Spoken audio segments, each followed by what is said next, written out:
Uz ovogodišnju rođendansku tortu idu italijanske investicije vredne 2 milijarde evra i oko 600 malih i srednjih preduzeća koja posluju u Srbiji. To Italiju čini dobrim trgovinskim partnerom i najvećim investitorom u Srbiji u prošle godini. Ova 2015. počela je na najbolji mogući način. Potpisan je sporazum između vlade Srbije i jednog od vodećih preduzeća u oblasti poljoprivrede. Ambasador Mancu za RTS kaže da Italija snažno podržava evropski put Srbije. Ta snažna podrška dolazi od našeg prijateljstva, a prijateljstvo je ono što slavimo večeras. Prošle nedelje ovdje je bio predsjednik Sergio Mattarella, a pred 2 nedelje u Briselu je bilo okupljenje prijatelja Srbije na našu inicijativu. Večeras je ovdje došlo 1500 prijatelja Italije. Mi poštujemo to prijateljstvo koje nije samo između najviših državnih institucija, nego i među ljudima. Italijanski ambasador je dodao i da se njegova prošlogodišnja izjava obistinila i da će biti još investicija.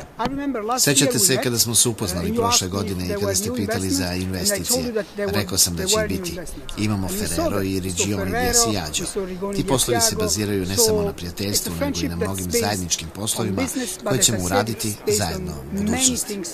Brojne ličnosti iz političkog i javnog života i diplomatskog kora u rezidenciji su povodom nacionalnog praznika videli neke od najlepših stranica Alana Forda, najdugovečnijeg italijanskog humorističkog stripa omiljenog među Srbima. Želeći da rezidencija bude još zelenija jer imaju organsku baštu, Italijani su na krov postavili solarne ploče i ugradili štedljivo osvetljenje.